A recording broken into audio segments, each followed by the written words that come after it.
ناس كتير بتدور على طرق تغير بيها حياتها، لكن الحقيقة بسيطة. كل حاجة بتبدأ من جوه قلبك. لو عرفت تتصالح مع نفسك هتحس براحة وهدوء مش هتلاقيه في أي حاجة براك. التصالح مع نفسك مش حاجة بتحصل مرة واحدة، ده رحلة مستمرة كل يوم.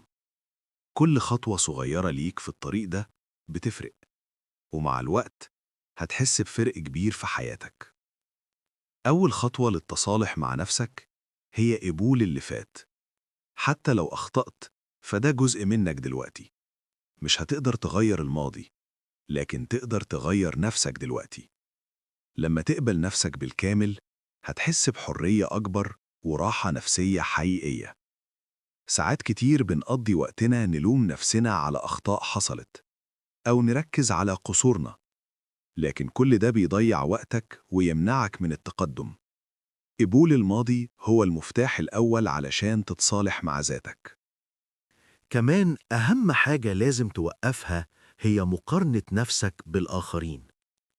أكتر حاجة بتضيع راحتنا هي لما نبص للناس ونقارن حياتنا بحياتهم أو قدراتهم بقدراتنا.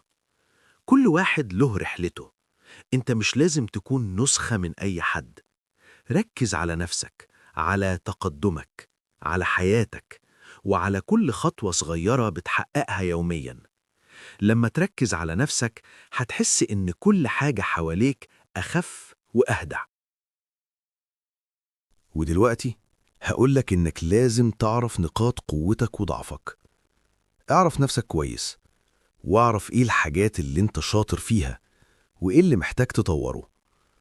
نقاط القوة هتديك ثقة، ونقاط الضعف هتخليك تتحسن تدريجياً. مفيش حد كامل ولا حد مثالي. لما تقبل نفسك بكل تفاصيلك هتحس بأمان داخلي ما حصلش قبل كده، وهتحس إنك قادر تواجه أي موقف في حياتك بسهولة. مارس الامتنان. كل يوم خد دقيقة تفكر فيها في الحاجات اللي انت ممتن ليها، حتى أصغر حاجة: كوباية قهوة الصبح، شمس الصبح، لحظة هادية في الطريق. الامتنان بيديك شعور الراحة والسعادة جوه قلبك. لما تركز على الحاجات الإيجابية دي هتحس براحة نفسية وتوازن داخلي، وهتلاقي نفسك قادر تتعامل مع أي موقف صعب بسهولة أكبر. ومش بس كده، كل خطوة صغيرة ليك مهمة. كل يوم اعمل حاجة لنفسك، حتى لو بسيطة. اكتب يومياتك، ابتسم لنفسك، أو حاول تعمل حاجة بتحبها. المهم إنك تبدأ خطوة بخطوة. هتندهش من الفرق اللي هتحس بيه بعد أسبوعين أو حتى أقل. التجارب اليومية الصغيرة دي بتخلق تأثير كبير على حياتك ومزاجك وطريقة تفكيرك.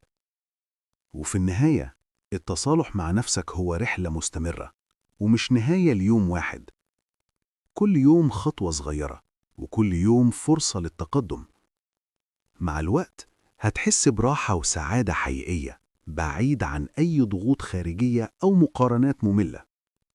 ومع الممارسة اليومية للامتنان، ومع التركيز على نفسك وقبول الماضي ومعرفة نقاط قوتك وضعفك، هتلاقي نفسك أخيراً مستريح مع نفسك ومتزن، ومستعد تواجه أي حاجة في حياتك بهدوء وثقة. اعمل لايك واشتراك في القناة علشان أساعدك توصل لأفضل نسخة من نفسك.